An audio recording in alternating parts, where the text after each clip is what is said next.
नमस्ते बच्चों। हम कक्षा 9 में पिछले वीडियो में सर्वेश्वर दयाल सक्सेना को पढ़ रहे थे और अब आज हम नया चैप्टर पढ़ेंगे, चंद्रकांत देवताले। तो सबसे पहले बच्चों हम कवि का परिचय पढ़ते हैं। तो सबसे पहली बात यह है कि ये साठोत्री कविता के कवि हैं। साठोत्री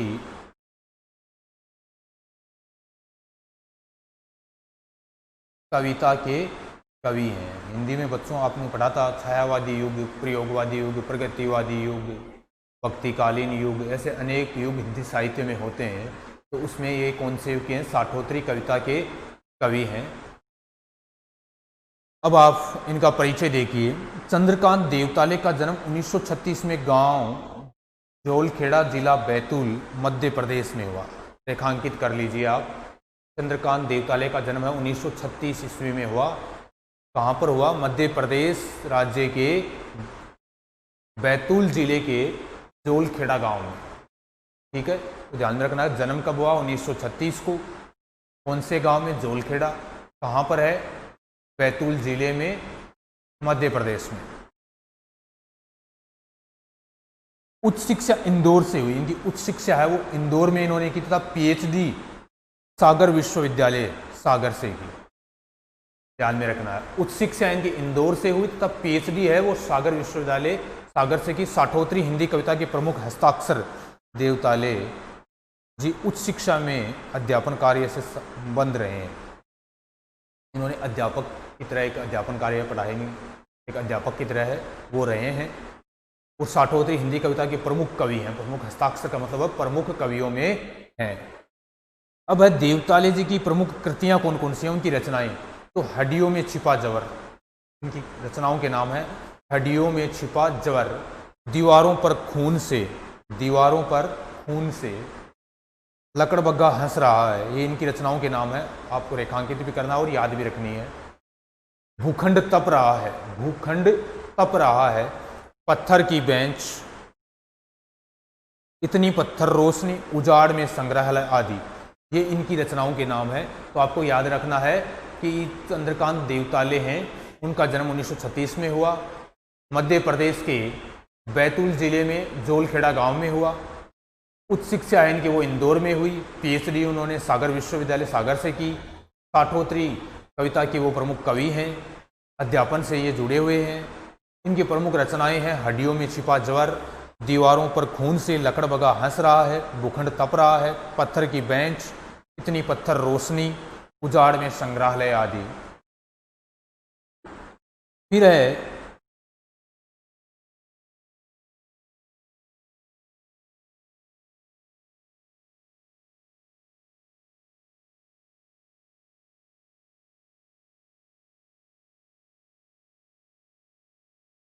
देवताले जी अनेक पुरस्कारों से सम्मानित हुए। तो आपको हेडिंग डाल लेनी है उनकी प्रमुख कृतियां। तो कृतियों के नाम आप एक तरफ लिख सकते हैं।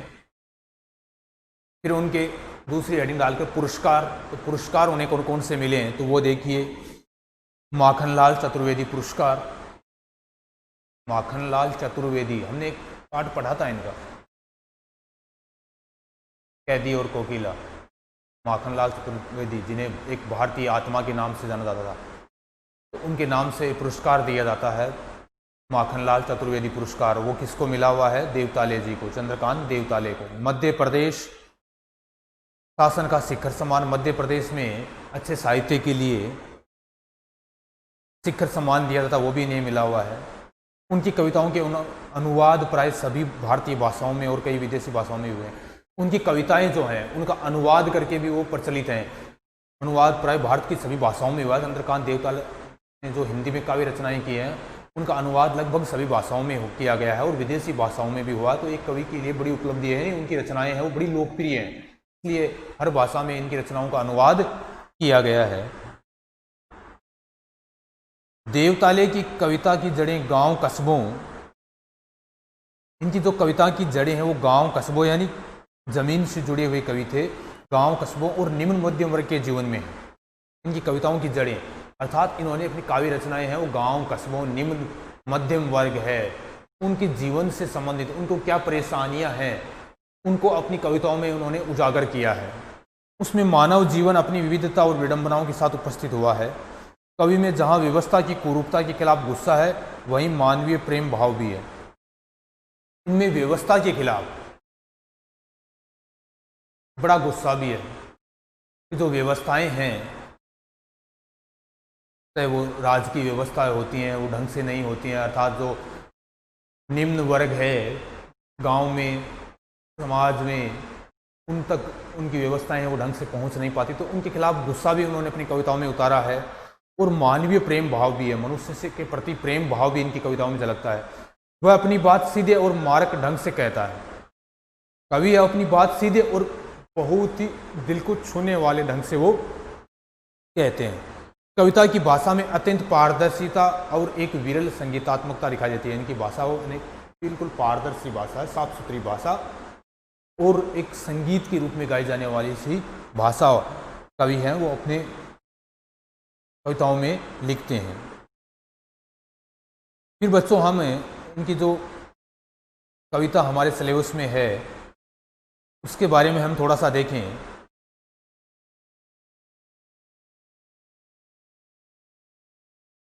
तो हमारे यहाँ पर इनके सिलेबस में कविता है यमराज की दिशा। यमराज की दिशा कविता है, वो हम पढ़ेंगे। तो उसमें इन्होंने क्या कहा, देखो। संकलित कविता में कवि सभ्यता के विकास की खतरनाक दिशा की ओर इशारा करते हुए कहना चाहते हैं कि जीवन विरोधी ताकतें चारों तरफ फैलती जा रही हैं। अपने समाज में हमारा देश जो है बच्चों, वो एक आस्था प्रधान देश है, यानी यहाँ पर ईश्वर में आस्था रखी जाती है। हम अनेक देवी देवताओं को मानते हैं। तो उसमें अपने यहाँ पर कविता इनकी है यमराज की दिशा। यमराज की दिशा कविता हम पढ़ेंगे। तो क्या है, हम धर्म के प्रति हमारी आस्था है वो बहुत है। तो पुराने समय में कहा जाता था कि जो अनेक दिशाएं होती हैं वो अलग अलग देवताओं की, अलग अलग भगवान की मानी जाती हैं, अलग अलग रूप में मानी जाती हैं। तो दक्षिण दिशा होती है, उसको पुराने समय में क्या मानते थे, यमराज की दिशा कहा जाता था। आज भी आस्थावादी जो लोग हैं वो मानते हैं कि यमराज की दिशा, दक्षिण दिशा, वो किसकी दिशा है, यमराज की दिशा। दक्षिण दिशा है वो किसकी दिशा है, यमराज की दिशा है। यमराज कौन है, मृत्यु का देवता। यमराज कौन हुआ, मृत्यु का देवता, अर्थात वो दिशा किसकी हो गई, मृत्यु की दिशा हो गई। इस कविता के माध्यम से कवि कहते हैं कि मेरी माँ जो है वो मुझे बचपन में कहती थी कि दक्षिण की दिशा की तरफ, दक्षिण की तरफ पैर करके मत सोना। उनकी माँ क्या कहती थी, कवि की माँ, कि दक्षिण की तरफ पैर करके नहीं सोना है, क्योंकि वो दिशा यमराज की दिशा होती है और उनकी तरफ पैर करके सोएगा तो यमराज है वो बुरा मान जाएंगे। यमराज क्या मान जाएंगे, उनकी तरफ पैर करके सोने से यमराज है वो बुरा मान जाएंगे। मृत्यु की दिशा, तो जीवन के विरोधी है यमराज। यहां पर बात आई है ना, जीवन विरोधी ताकतें, तो यमराज भी क्या, जीवन के विरोधी हैं। अर्थात यमराज की तरफ पैर करके सोए तो आपको मृत्यु मिलेगी, ऐसी मान्यता थी। तो कवि कहते कि मेरी माँ यह कहा करती थी, लेकिन अब मेरी माँ तो चली गई है, लेकिन आज तो हर दिशा यमराज की दिशा नजर आती है।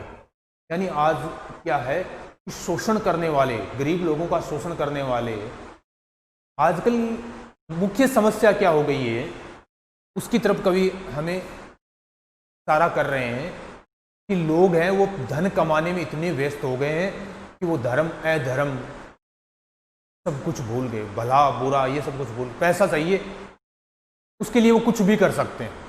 इंसान है वो पैसों के लिए, पैसे कमाने की इतनी होड़ मच गई है कि उसके लिए वो कुछ भी कर सकते हैं। चाहे किसी की मृत्यु भी करनी पड़ जाए तो वो पीछे नहीं हटेंगे, हिचकिचाएंगे भी नहीं। और लोगों का शोषण हो रहा है चारों ओर, गरीब लोग हैं उनका शोषण करने वाली ताकतें हैं। तो कवि कह रहे हैं कि आजकल तो हर दिशा यमराज की दिशा नजर आती है, उसकी ओर, उन बुराइयों की ओर कवि हमारा ध्यान खींचना चाहते हैं। तो वो कह रहे हैं कि खतरनाक दिशा की ओर, विकास की खतरनाक, विकास में यानी पैसा कमाने में, विकास के नाम पर लोगों में इतनी होड़ मच गई है कि वो भले बुरे में अंतर नहीं करते हैं और जीवन विरोधी ताकतें चारों तरफ फैलती जा रही हैं। जीवन का विरोध करने वाली, अर्थात लोगों को कुछ न समझने वाले लोगों का शोषण करने वाली ताकतें हैं वो चारों तरफ फैली जा रही हैं। अब उनकी दिशा नहीं है, अर्थात यमराज जो मृत्यु का देवता था, मृत्यु खींच लेता था, वो एक दिशा में माना जाता था, लेकिन आज तो हर दिशा में यमराज नजर आते हैं। आज तो हर दिशा में यमराज खड़े नजर आते हैं। अर्थात कोई भी व्यक्ति है अपने स्वार्थ के लिए किसी को भी हानि पहुंचा सकता है, किसी का भी वध कर सकता है, किसी की भी हत्या कर सकता है। तो कवि कहते हैं कि जीवन के दुख दर्द के बीच जीती माँ अपशकुन के रूप में जिस भय की चर्चा करती थी, अब वह सिर्फ दक्षिण दिशा में ही नहीं है, सर्वव्यापक है। कवि देखो, मैंने जो बातें बताई कि जीवन के दुख दर्द के बीच जीती माँ अपशकुन की जो के रूप में जिस भय की चर्चा करती थी, भय कौन सा था? यमराज की दिशा की दक्षिण की तरफ पैर करके मत सोना, यमराज को नाराज मत कर देना। अब वह सिर्फ दक्षिण दिशा में नहीं है, सर्वव्यापक है। यानी अब तो यमराज हैं, वो उस यमराज की बात नहीं है जो मृत्यु का देवता है। आज तो यमराज हैं, वो हर दिशा में फैले हुए हैं, कोई भी मृत्यु दे सकता है। सभी तरफ फैलते विध्वंस। अब देखो किस किस की बात कवि कर रहा है? विध्वंस, हर तरफ विध्वंस हो रहा है। हिंसा और मृत्यु के चिन्हों की ओर इंगित करके कवि इन चुनौतियों के सामने खड़ा होने का मौन आह्वान कर रहा है कि इन जो चुनौतियां हैं, चारों ओर विध्वंस हो रहा है, किसी को कुछ समझा नहीं जा रहा है, चारों ओर हिंसा हो रही है, मृत्यु हो रही है, आदमी आदमी का दुश्मन हो रहा है, मनुष्य है वो मनुष्य का ही दुश्मन हो रहा है। तो उनकी ओर मौन संकेत वो कर रहे हैं, आह्वान कर रहे हैं कि इनसे डरे नहीं और आगे बढ़ते रहें। तो बच्चों देखिए, हम ये कविता है वो शुरू करते हैं कि कवि यहाँ पर क्या कहना चाहते हैं। यमराज की दिशा, कविता है यमराज की दिशा, इसमें क्या कहना चाह रहे हैं? यमराज की दिशा कविता को हम अब शुरू करते हैं। माँ की ईश्वर से मुलाकात हुई या नहीं कहना मुश्किल है, पर वह जताती थी जैसे ईश्वर से उसकी बातचीत होती रहती है और उससे प्राप्त सलाहों के अनुसार जिंदगी जीने और दुख बर्दाश्त करने के रास्ते खोज लेती है। माँ की ईश्वर से मुलाकात हुई या नहीं कहना मुश्किल है। कवि वो कह रहे हैं, कवि की माँ है वो अपशकुन के रूप में उससे जो बातें कहती थी, तो कवि कह रहे हैं कि मेरी माँ जो है उनकी ईश्वर से मुलाकात हुई है या नहीं। ईश्वर से भेंट, मुलाकात का मतलब क्या है? भेंट। ईश्वर से भेंट हुई है या नहीं, ईश्वर से मुलाकात हुई है या नहीं, ये तो कहना मुश्किल है, ये तो बता पाना मुश्किल है कि मेरी माँ है उनकी ईश्वर से भेंट हुई है या नहीं। पर वह जताती थी जैसे, लेकिन वो हर बार मुझे यही बताती थी, यही जताने की कोशिश करती थी कि ईश्वर से उसकी बातचीत होती रहती है। यानी माँ जो होती है वो अपने बच्चे के भले के लिए से अच्छी बातें ही बताती है, उसकी रक्षा करने का प्रयास करती है, तो उन्हें शुभ अशुभ के बारे में बताती रहती है। ये अमूमन कवि की माँ की बात नहीं है। हम घरों में देखते हैं माँ जो होती है अपने बच्चे की सलामती चाहती है, उसकी सुरक्षा चाहती है, उसका भला चाहती है, तो उसे बुराइयों से बचने का रास्ता है वो माँ दिखाती रहती है। तो वो कह रहे हैं कि मेरी माँ जो है उनकी मुलाकात ईश्वर से हुई है या नहीं हुई है तो कहना मुश्किल है, पर वो जताती थी जैसे कि वो बार बार कभी वो कुछ ऐसी बातें कहती थी कि उससे ऐसा लगता था कि उनकी ईश्वर से बातचीत होती रहती है और उससे प्राप्त सलाहों के अनुसार जिंदगी जीने और दुख बर्दाश्त करने के रास्ते खोज लेती है। और ईश्वर की सलाहों से ही वो जिंदगी जीने का तरीका कैसा होना है और दुख बर्दाश्त करने का। यहाँ पर देखो बहुत अच्छी बात कही है, दुख को सहन करना, बर्दाश्त करना और जिंदगी जीने का तरीका मनुष्य को आना चाहिए। तो उसका वो रास्ता खोज लेती थी कि किस प्रकार जिंदगी को जीना है, किस प्रकार हमें दुखों से बचना है, उनको बर्दाश्त करना है, क्या शुभ है क्या अशुभ है। तो कवि कह रहे हैं कि ऐसा लगता था कि माँ की जो बातें हैं वो ईश्वर से लगातार होती है। उनकी बातें सुनकर ऐसा लगता था कि उनकी मुलाकात ईश्वर से हुई है, और वो लगातार हुई है या नहीं ये तो पता नहीं, लेकिन वो ऐसा जताती थी कि ईश्वर से उनकी बातचीत है वो चलती रहती है। फिर देखो आगे, माँ ने एक बार मुझसे कहा था, कवि कह रहे हैं कि माँ ने एक बार मुझसे कहा था, क्या कहा था?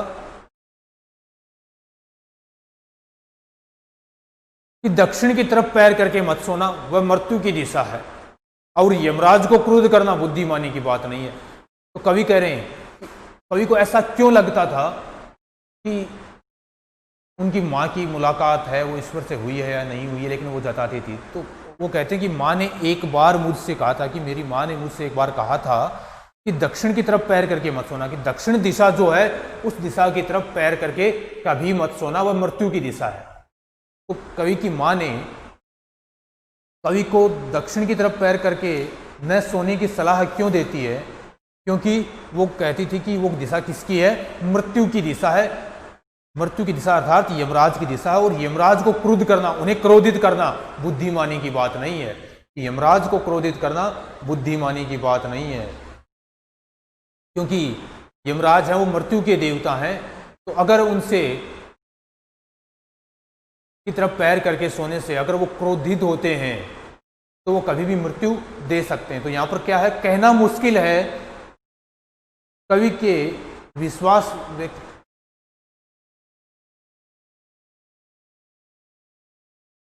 कहना मुश्किल है। कवि के लिए क्या कहना मुश्किल है? तो प्रश्न ये बनता है, शुरू में आ गया प्रश्न, देखिए हम कि कहना मुश्किल है।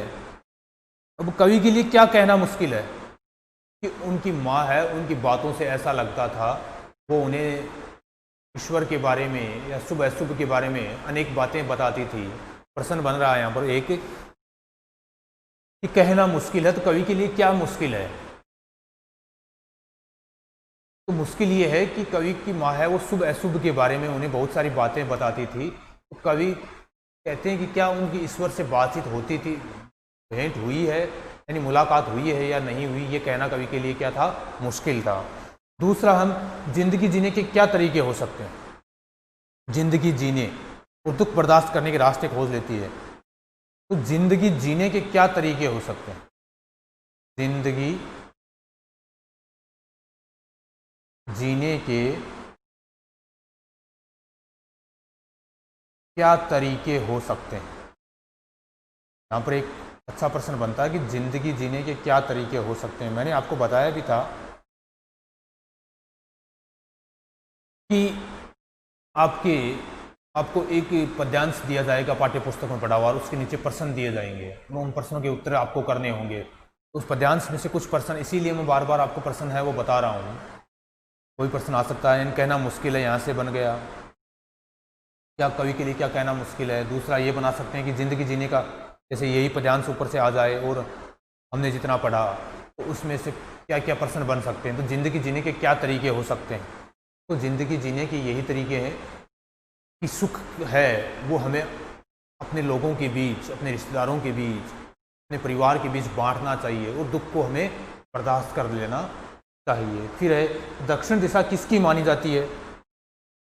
यहाँ से प्रश्न निकल जाता है कि पैर मृत्यु की दिशा, तो दक्षिण दिशा किसकी? मृत्यु की।